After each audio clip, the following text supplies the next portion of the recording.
Alrighty guys, tonight we're taking a look at the Osprey Transporter 40 bag, which came recommended to me from a distant coworker of my previous life as a kind of one bag carry-on option to compete with the more expensive Patagonia 40-liter black hole bag. Not a bad bag at all. There are some design features that I scratch my head at a little bit, and we'll talk through those. But at the end of the day, I needed a little bit more organization in different places than this provided. Wasn't a huge fan of it, and I gave it, I think I did my due diligence in trying to like it, and it just wasn't there for me. So let's get it on the table and take a look at it. All right, so opening caveat before we get too far into this, I did buy this bag. I have no relationship with Osprey at all. It would be sweet if I did, but I do not. I have not had any experience with Osprey bags up until this point, and since I've gotten it, I have noticed Osprey bags everywhere. So I don't know if that was a coincidence or if I was just ignorant to them in the past. I was familiar with the brand, I just had no experience with them. All right, so we're looking at the Osprey Transporter 40, which is labeled on here somewhere. Transporter 40 right there, which means mover of 40 liters. All right, and you can also see it comes in this sweet shipping bag here, Transporter Duffle 40 liter, which is also a pretty all right shoe bag if your feet do not get too stinky.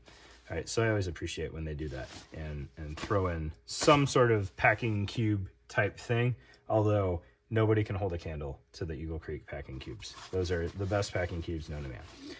All right, so looking at this thing, it is a more simplistic, I don't want to call it minimalist because it's not necessarily light. It's a more simplistic 40 liter duffel. 40 liter, as far as I know, I've never successfully one bagged anywhere. Usually because I have some reason to take a knife with me, which kind of limits the ability to do that, right? So I've never done it, but I get as close as I can on as many trips as I can to trying to do something similar to one bagging. And this was proposed as a good option. And it's not bad by any means, but it does have some oddities to it that I would like to talk through. Okay, so looking at the exterior of the bag, first of all, as you watch other people's reviews of this thing, they will comment about the material. It is similar to the Patagonia black hole material, and it wears kind of goofy. So you can see maybe there's like, it looks like I spilled syrup on here.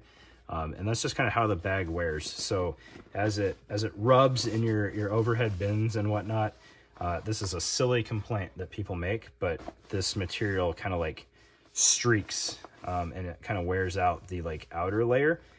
I don't have anything even remotely close to a hole in here, so I believe it's plenty tough. It's just like the sheen gets goofy.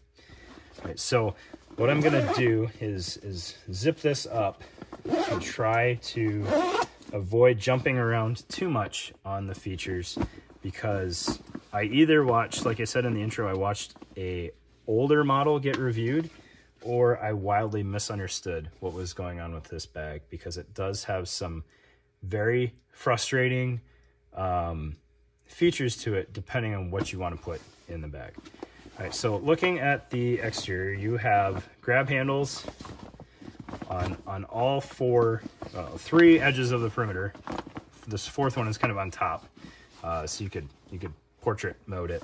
But it does have very nice handles. They're folded over webbing with something inside to make it not want to cut your hand, whether that be like squashed surgical tubing or something. That's kind of what it feels like. And you also have these kind of goofy like pleather webbing tabs on all of these handles. So you could, in theory, lash things to it if you wanted to. You've got an ID pocket on what is... This is part of why I get mixed up on this. This is the top of the bag. All right, so ID pocket, and then you have an external pocket that is a decent size when empty, but when full, it's kind of like a flat pocket. And the zipper is pretty well hidden on here under this this kind of reinforced lip here, which probably bodes well for like anti-pickpocket considerations, especially if you took any time to like try to tuck that zipper pull up there. But it also makes it kind of hard to find as you're digging around either under your airplane seat or trying to not take it all the way out of the overhead bin.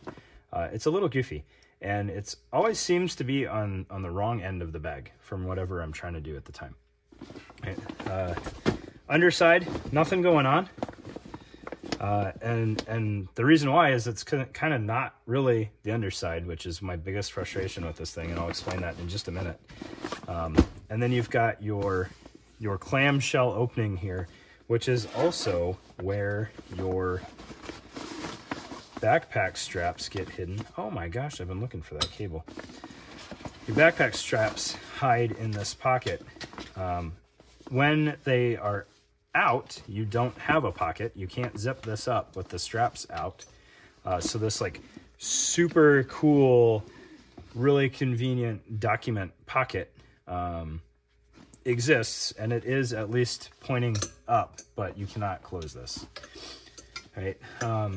Your backpack straps snap into these side release buckles on the bottom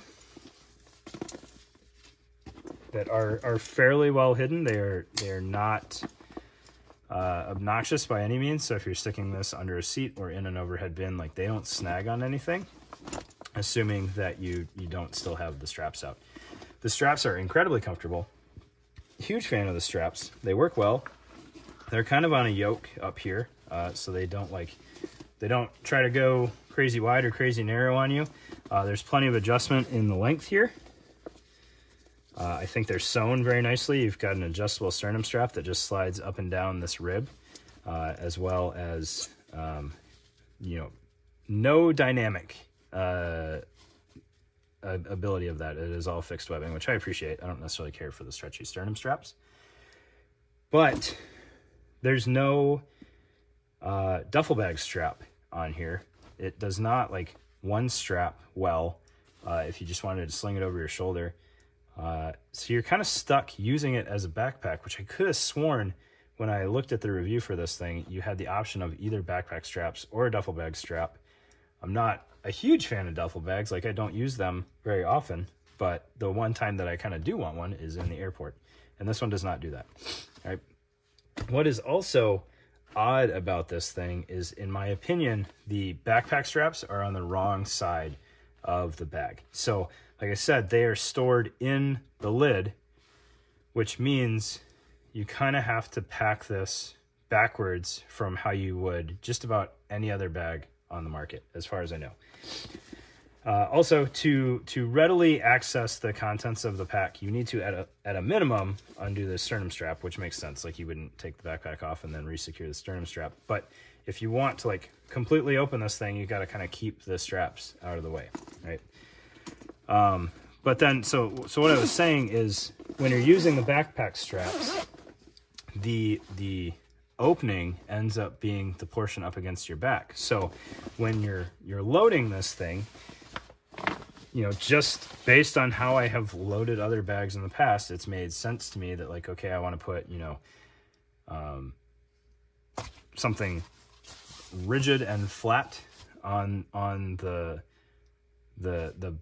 back of the bag. So like a laptop in there, and then, some packing cubes with a change of clothes or whatnot on top, or documents or whatever. A lot of times when I go TDY now, I take some sort of paperwork with me, and it's kind of counterintuitive, because then you go throw this on your bag, and like what is going to be on the top of the opening typically is your lumpy, odd shaped things. So like if I was trying to put a change of clothes in here, what would make sense to me is like laptop, layer of uniform, boots, close it up, and then plan on having this up against my back. Well, that's not really how it works. So you kind of got to pack it backwards. And I couldn't get behind that idea very well. Okay. That said, inside you have a couple of cross pieces here to help tether your stuff. Not a huge fan of that. I kind of think it's a little silly. unless you had like some sort of super Gucci garment bag that fit in here and maybe you wanted to keep that from like slipping and getting wrinkled. I don't know. I didn't use them, and if I was going to keep this thing, I'd probably cut them out, in all honesty. And then you have a pocket on what is the bottom of the bag when you're wearing backpack straps. Not the back of the bag, but the bottom, so what you would set on the ground, which is at least, you know, closest to the opening of the clamshell. It's just, like I said, with the other pocket, they're on opposite ends, and every time I went to look for one of those pockets, it was on the other end than I thought it would be. Maybe I'm just dumb, but that's how it ended up being for me. Right? So it has good volume to it. It seems a little misleading. Like this end pretty easily appears to open wide, and then this end kind of always seems narrow, but you can fit a lot of stuff in here. Like it is a legit duffel bag for sure, but it does not carry like a duffel bag, and it carries very awkward in my opinion if you were trying to load duffel bag style things in here. Okay. That said, simplicity may be your thing. I can get behind that, and I can appreciate that. What I would really appreciate is a strap that allowed me to carry it kind of in this orientation with this up, or potentially, you know, this orientation with the loading away from my body. But you don't really have that ability. You could get an aftermarket duffel bag strap, but you'd either have to clip it onto the webbing handles, which is going to give you this like bag of poo effect, or to these, you know, goofy kind of pleathery loop things here.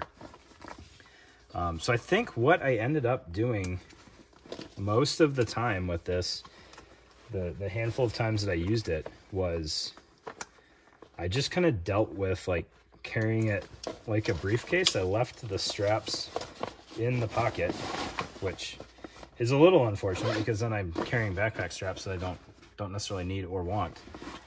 And I would just kind of like muscle it through the airport with just the handle, which wasn't crazy ideal because I was trying to one bag it. I don't know. Very well made bag. I just think it has some odd design features to it that I can't imagine a ton of people are going to actually enjoy. Most notably where the backpack straps end up mounting and carrying this on your body. And then kind of the other piece to this is, like, we already talked about how the lumpy stuff is now going to be up against your back. Well, the most convenient thing to access, if we're talking about like what would make sense to load this thing, is it's going to be like this on your back. So all of your quick to access stuff is down in your lumbar region. So like things that I like to keep handy would be like a power brick or my iPad. And now that's like up against the small of your back, like the peak of the lumpy, not comfortable to carry things in the portion of your body that's potentially bearing the most weight. Wasn't a huge fan, but there you go. That's the Osprey Transporter 40 bag, which I will, you know, list for sale on the Instagram page. If anybody's interested in it, hit me up. Otherwise, I appreciate your time, guys. Thanks.